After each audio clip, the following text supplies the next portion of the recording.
This video is about my thoughts of a growth journal. It has been in my head for long enough now, but finally I got a prompt to write it down as to what I think should be in a growth journal. And the reason I've called it a growth journal is because it is aimed to enhance our mental growth, physical growth, and by that I mean our mental abilities and our physical abilities and manage time well enough to achieve these. So that is the reason it is called Growth Bucket, and it applies equally to grown-ups or young children. I think the first thing we need to do before setting out to solve a so-called problem is first define the problem. And that is the reason I've written down what the objectives of this journal would be. So the idea is that we want children, or if the adults are going to use this, whoever, to develop emotional intelligence. And what emotional intelligence means is the ability to recognize their own emotions and start empathizing, which means they also start to recognize other people's emotions. Recognize your own emotions and deal with them in a positive way. So, this will help them deal with stressful situations or deal with challenging situations in a much more constructive way. And let's face it, life will throw a lot of these situations at us. So, developing emotional intelligence should be part of the upbringing of children, and that is the reason why I would like children to be encouraged to start thinking about these things. But if you just ask them to go and develop their emotional intelligence, it's not something like how you improve your general knowledge by picking up various books and reading it. That's not how it is going to work. It has to be done a bit more subtly and obviously at an emotional level. And that is why I suggest a few questions down this presentation. We'll see a few questions which will encourage us to do that. So we want to prompt them to introspect, which is a very important skill. Looking outside is great, but let's start looking inside as well, learn about ourselves. And we also want them to be able to reflect. Feeding them with positive thoughts and encourage them to ponder over those thoughts. The next aspect would be to encourage them to improve their vocabulary and language, because at some point they will have to express themselves and they need to be able to do that in a good way. Learning a language well is an extremely refreshing and therapeutic thing to do. So make them learn a new word and use it. There is a lot of fun in using words appropriately. Encourage them to read even if in small amounts. And if we can make them read a variety of genre of books, that helps them improve their thinking as well and get wide amount of perspectives on topics of interest. Encourage them to discuss about the book as well. That not only is an incentive for them to finish reading the book, but they should also feel like they are empowered to voice their opinion about the book, and their ability to put it across will also improve over time. The next thing is about the physical fitness. So we need to enable them to stay physically fit by prompting them to exercise, but it's not just about the exercise, it is also about the food. There's no use doing a lot of exercise while eating a lot of junk food. So both aspects have to be considered, and catching them young is quite important for this. But in order to achieve all of this, they need the ability to plan their time. The excuse that most of us as grown-ups give is, oh, I don't have time for this, I don't have time for that. So let us learn to plan time more wisely. They will then start to realize how much time they actually have at their disposal. So these are the objectives of the journal, and that is how the sections have been designed, and questions have been put around these objectives. I realize that the emotional well-being part is probably less well known, although it is picking up a lot of attention. So I just thought I'll spend a bit more time on some thinking behind that. So it has been found that whether you feed someone, whether it's a child or an adult, with positive thoughts repeatedly, or negative thoughts repeatedly for that matter, their action will also be in accordance with the thoughts that they're being fed. So if you give them a lot of positive thoughts, their actions will also be quite positive. They will also feel positive. But if you give them a lot of negative thoughts, their actions and feeling will also be quite negative. Thoughts lead to belief, and belief lead to action. So it is quite important to keep giving them lots and lots of positive thoughts. The next thing is, if we look at everyone's head, there is the happy bucket and there's the stress bucket. And it is quite natural for the stress bucket to fill up because depending on how many things we have to do in a given day or given month and whatever the timeline is, it is quite easy to get stressed. At the children's age, it could very well be that a friend of theirs hasn't been talking to them very well in the last 2, 3 days, so they're upset about that. And yes, it may seem a bit trivial to us, but to them it is quite important. So, stress can happen to children as well. Exam pressure can get to them as well. So, the stress bucket, if you view it as a bucket, it needs to be emptied every so often because if we don't empty the bucket, it will overflow, and that's when they get into a lot of panic attack and they become very anxious. So we want to avoid that and empty their stress bucket. And one of the ways to do that is fill their happy bucket instead. A means to achieve that is by making them think of happy things. What was best about something that throughout the day, for example. So giving them prompts to think of things that make them happy is a way to reduce their stress. The next thing is quite interesting and important. Things do not always go the way we expect. So I'm not suggesting that they sit and write what they're disappointed with, because our idea is not to focus on the negative. The more they focus on the negative, the more their mindset becomes negative. And for that reason, I want them to reflect on what did not go quite well and what have they learned from it. So there is no failure, there is only feedback. Clearly, something did not work. So, what have I learned from that experience?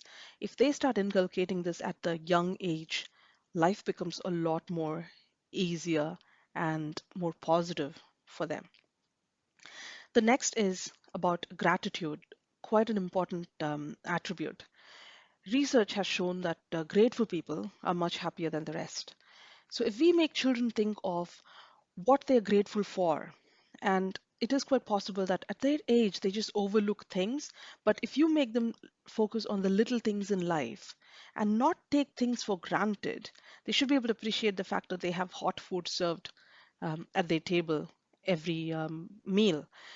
They should be able to appreciate the fact that someone is doing their laundry. So every little has to be appreciated and not taken for granted. If they start listing down what they're grateful for, it will help them in future. So let's look at some of the emotional well-being questions which are aligned to the thinking that I just explained in the previous slide. So what was the best part of your day? Asking about the positive aspect. What was so great about the day? What did you like the most, in other words? So what was the best part of your day? The next one is what was the best interaction? So thinking of their conversation with others. What was your best action today? That is again looking at oneself. And what was the best thought? Another question about looking at oneself. So, what was the best interaction, best action, and best thought you had today? And this is a quite an interesting question because I have seen this to help children a lot. My own children benefited from writing this down every night. They were going through some stressful situation, and it really helped them overcome that.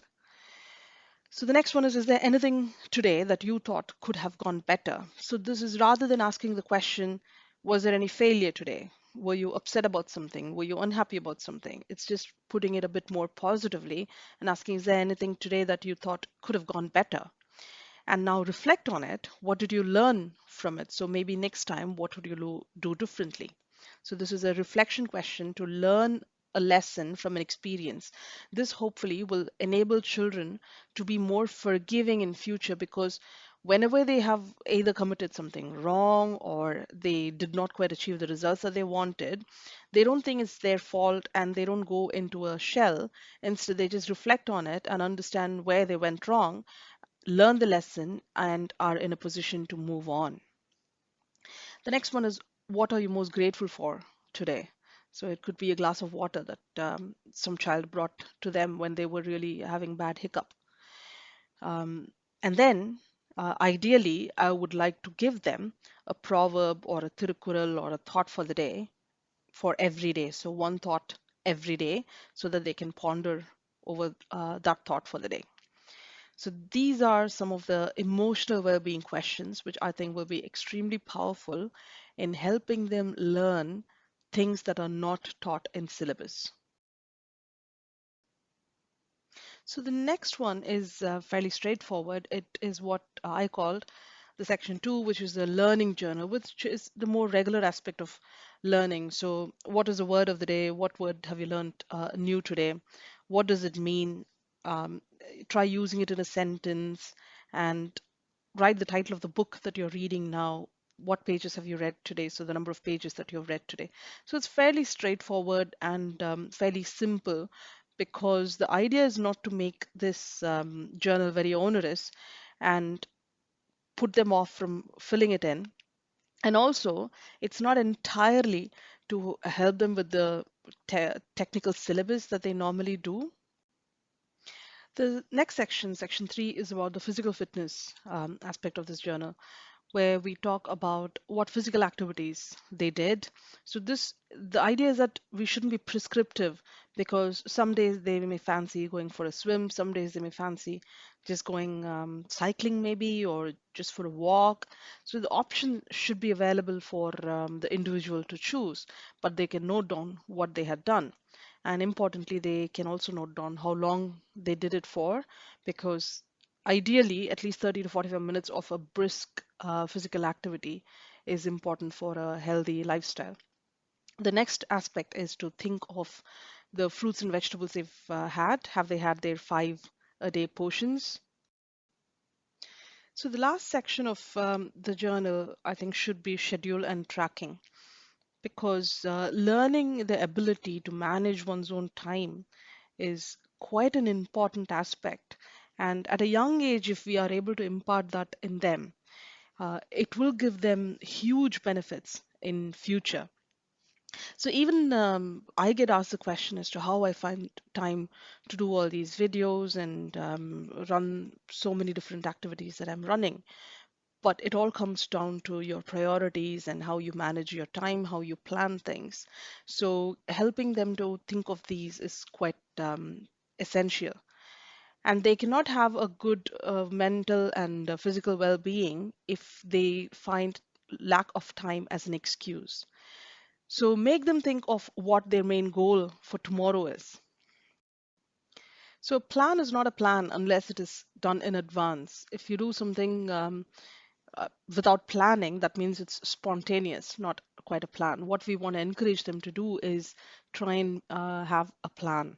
So let them think of what the main goal for tomorrow is. And again, this can be quite interesting, because they ideally should start thinking of doing something new at least every month or so. So picking up a new hobby, for example. So I want to learn how to do this particular video, for example, or I want to learn photography.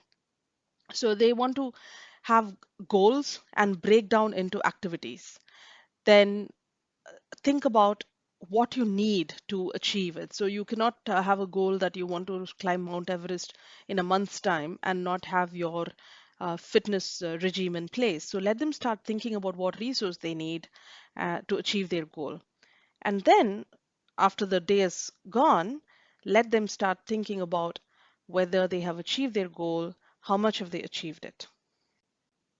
The journal consists of the three main gears or cogs of our life: mental well being, physical well being, and time management. Physical well being and mental well being are extremely interconnected. Uh, when one goes down, the other tends to go down as well. And when you work on one, it helps you work on the other as well. It is extremely important to keep these cogs well oiled. And I believe that the way the journal is structured, it will help the individual keep themselves refreshed and help improve their quality of life by increasing the positivity and by serving as a prompt to enable them to focus on what is really essential in life. Thank you for watching.